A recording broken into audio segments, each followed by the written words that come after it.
بسم اللہ الرحمن الرحیم۔ السلام علیکم، میں حمزہ امان آپ کو ہمارے چینل پر خوش آمدید۔ معزز ناظرین کرام،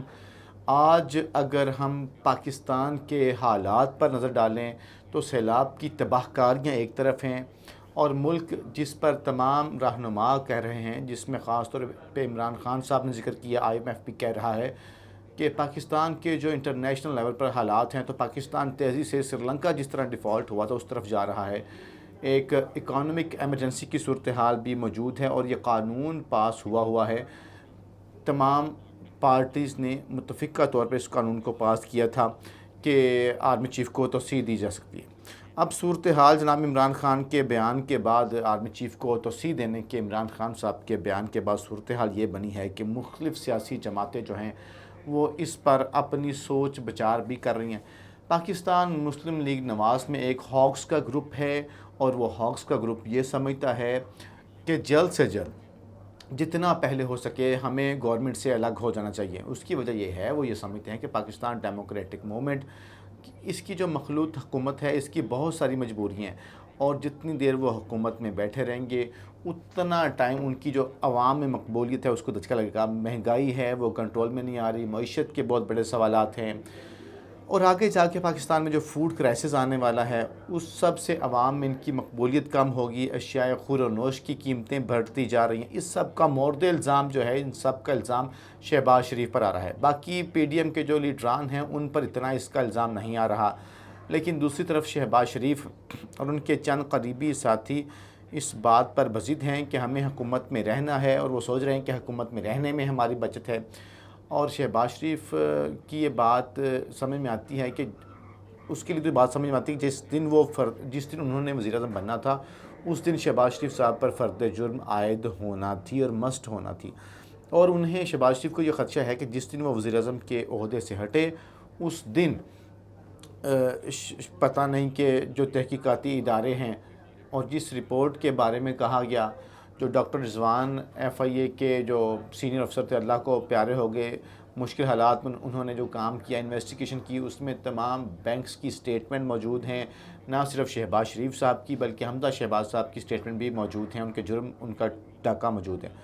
تو اس حوالے سے شہباز شریف صاحب کو کافی خدشات ہیں کہ ان کو شاید جیسی وہ پرائم منسٹر کے عہدے سے اتریں گے تو ان کو سیریس قسم کی مشکلات کا سامنا ہوگا۔ اور دوسری جو PDM کی اتحادی جماعتوں کو ہم جب دیکھتے ہیں تو پاکستان پیپلز پارٹی کے بلاول بھٹو بہت کمفرٹیبل بیٹھے ہیں۔ آصف زرداری جو کہتے تھے کہ میں ان کو بتاؤں گا، سبق سکھاؤں گا کس طرح سے چیزیں ہوتی ہیں، تو وہ باقاعدہ طور پر کمفرٹیبل بیٹھے ہیں، اس اعتماد کے ساتھ، اس یقین کے ساتھ کہ سندھ تو ان کے پاس ہے اور وفاق جتنے بھی ایکشن لے رہا ہے اس سے نون لیگ کی مقبولیت کم ہو رہی ہے، اس سے پیپلز پارٹی کو کوئی خاص فرق نہیں پڑ رہا۔ مولانا فضل الرحمان ایک اور بڑے اتحادی ہیں،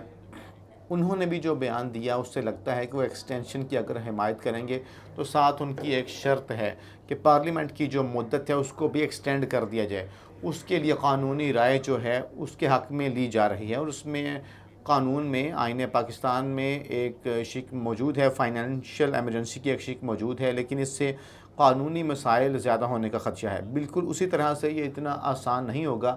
جس طرح سے آرمی چیف کی ایکسٹینشن، کیونکہ اسی قانون میں تمام اتحادیوں نے، تمام سیاسی جماعتیں جس میں شامل تھیں بشمول پاکستان تحریک انصاف، اس میں انہوں نے قانون میں لکھ دیا تھا کہ اس قانون کا ایک اوور رائٹنگ امپیکٹ ہوگا، اس میں ایک فیصلہ جو وزیر اعظم کا ہوگا وہ کسی عدالت میں چیلنج نہیں کیا جا سکتا، لیکن اگر فائنینشیل ایمرجنسی ہوتی ہے، کتنے عرصے کے لیے ہوتی ہے، اسمبلی کی مدت اس میں کتنی ایکسٹینڈ کی جا سکتی ہے،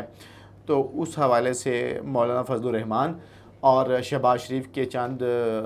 جو حامی ہیں وہ اس پہ غور و خوض کر رہے ہیں کہ اگر وہ کہہ رہے ہیں کہ اگر ہمیں 1 سال اور مزید مدت مل جاتی ہے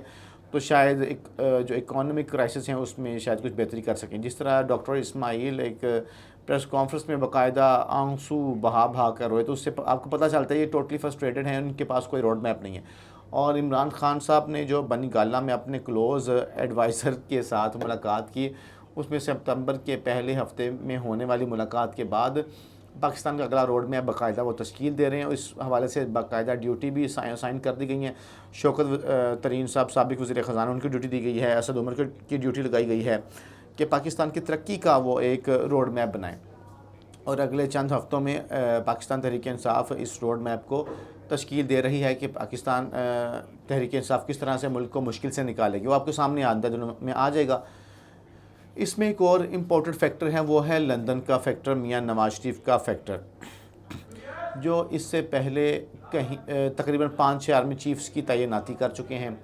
اور ہم نے ماضی قریب میں دیکھا ہے کہ جب اہم تعیناتی ہو رہی تھی تو چند لوگ اس میں بہت اہم کردار ادا کر رہے تھے۔ اس میں ایک شجاعت عظیم صاحب کا کردار ہے، محمد زبیر صاحب کا کردار ہے، خواجہ آصف بھی چند ملاقاتوں میں شریک تھے، اور سینیٹر عرفان صدیقی صاحب کا اس میں اہم کردار تھا۔ سینیٹر عرفان صدیقی کے ایک شاگرد تو چیف آف آرمی اسٹاف بن گئے، لیکن اب ہمارے پاس اطلاعات یہ ہیں کہ ایک اور شاگرد کی ان کے ساتھ ملاقات ہوئی، اور اس ملاقات میں 2 شاگرد موجود تھے، ایک رشتہ دار موجود تھے اور ایک استاد موجود تھے۔ اب یہ والا سلسلہ کیا ہے، کون ہے، اور استاد شاگرد کا ریلیشن شپ جو ہے وہ کتنا اہم ہے، کیا کیا فیکٹرز میں شامل ہیں، یہ اطلاعات لندن میں میاں نواز شریف صاحب تک پہنچی ہیں، اور نواز شریف اور عرفان صدیقی کی رائے کا کافی احترام بھی کرتے ہیں، اور پاکستان تحریک انصاف کی طرف سے ابھی تک جو چیزیں سامنے آئی ہیں کہ پوری پارٹی کا ایکسٹینشن دینے کے لیے تیار ہے۔ تو فواد چودھری صاحب جو تحریک انصاف کے اہم رہنما ہیں، فرنٹ پہ آ کے کھیلتے ہیں، انہوں نے باقاعدہ ٹویٹ کر کے کہا ہے کہ اسٹیبلشمنٹ کا جو سٹیٹس کو ہے اس کو بھی برقرار رہنا چاہیے۔ اس کی وجہ انہوں نے ملکی حالات بتائی ہے۔ پاکستان تحریک انصاف پوری طرح سے اگر ایکسٹینشن ہوتی ہے تو اس کی فیور میں جائے گی، اور ساتھ ساتھ انہوں نے یہ بھی واضح کر دیا کہ ملکی حالات اس وقت خراب ہیں، اور ان مشکلات سے نکلنے کا واحد حل یہ ہے کہ کیئر ٹیکر گورنمنٹ بنے، اور کیئر ٹیکر گورنمنٹ بننے کا اسٹریٹجکلی نون لیگ کو بہت فائدے ہیں، تحریک انصاف کو بہت فائدے ہیں، اور بذات خود ادارے کو بھی فائدے ہیں، کیونکہ پاکستان مسلم لیگ نواز، پی ڈی ایم اور خصوصاً مسلم لیگ نواز کے قائدین جب آپ ان کے پرانے بیانات دیکھتے ہیں تو وہ باقاعدہ کہتے ہوئے نظر آتے ہیں کہ عمران خان اپنی مرضی کا آرمی چیف تعینات کرنا چاہتے تھے۔ اس کا مطلب ہے کہ اگر عمران خان حکومت میں ہوتے، وہ کوئی تعیناتی کرتے، تو وہ نون لیگ کو قابل قبول نہ ہوتی۔ اسی طرح عمران خان بھی بارہا اب کہہ چکے ہیں، کل انٹرویو میں بھی کہہ چکے ہیں کہ کیا وہ لوگ نئے آرمی چیف تعینات کریں گے جن پر منی لانڈرنگ کے کیسز ہیں۔ دونوں سیاسی جماعتوں میں سے اگر کوئی بھی آرمی چیف اپوائنٹ کرتا ہے تو بذات خود ادارہ اور اگلے 3 سال کی نئی تعیناتی جو ہے وہ نیا آرمی چیف بھی کنٹروورشل ہو جاتا ہے۔ تو ادارے کی ساکھ کو بچانے کے لیے بھی اس کا واحد حل یہ ہے، لاجیکل سولوشن کیا ہے، وہ یہ ہے کہ کیئر ٹیکر گورنمنٹ بنا دی جائے، اور آئین کے مطابق وہ اگلے الیکشن کروائے، اور نیا آرمی چیف تعینات کرنا ہے یا ایکسٹینشن دینی ہے وہ فیصلہ بھی وہی کریں۔ اور اگر کیئر ٹیکر پرائم منسٹر یہ فیصلہ کرتے ہیں تو وہ کسی عدالت میں چیلنج بھی نہیں ہو سکتا۔ اور خان صاحب نے کہا پھر نئی حکومت جو بھی ہے، چاہے نون لیگ یا پی ڈی ایم کوئی بھی حکومت آئے تو وہ تعینات کرے، وہ آرمی چیف بنائے، تو ہمیں پھر کوئی بھی اعتراض نہیں ہوگا، اور تعیناتی کا اختیار ان کے پاس ہونا چاہیے۔ ناظرین، ہم کو یاد رکھنا چاہیے کہ افواج پاکستان کے ترجمان میجر جنرل بابر افتخار صاحب اپریل میں یہ اعلان کر چکے ہیں کہ آرمی چیف نہ ہی ایکسٹینشن چاہتے ہیں، نہ ہی وہ ایکسٹینشن لیں گے۔ یہ آپ کو بہت بڑا پوائنٹ ہے، یہ آپ کو یاد رکھنا چاہیے، اور نومبر تک پاکستان کی جو ساری سیاست ہے وہ اسی اہم نقطے کے گرد گھومے گی۔ اور یہ آپ دیکھیں کہ تاریخ میں بھی یہ چیزیں بہت کلیئر ہیں، اور بابر افتخار صاحب بھی اس کو بتا چکے ہیں۔ چونکہ پاکستان میں جو سول ملٹری تعلقات کی تاریخ ہے، جو Quaid Azam first army chief کے ساتھ شروع ہوئی، وہ آج 2022 میں بھی اسی طرح سے قائم ہے۔ اس حوالے سے ہمیں یہ بھی ذہن میں رکھنا چاہیے کہ حال ہی میں شہباز شریف وزیر اعظم نے نئے سیکرٹری ڈیفنس کو تعینات کیا ہے، لیفٹیننٹ جنرل محمود الزمان صاحب کو تعینات کیا ہے، اور لیفٹیننٹ جنرل ریٹائرڈ محمود الزمان صاحب قمر زمان باجوہ صاحب کے قریبی رشتہ دار بھی ہیں، جن کو شہباز شریف صاحب نے تعینات بھی ریسنٹلی کیا ہے۔ آج کے پروگرام سے معزز ناظرین کرام اتنا ہی، اجازت دیجیے۔ پاکستان زندہ باد۔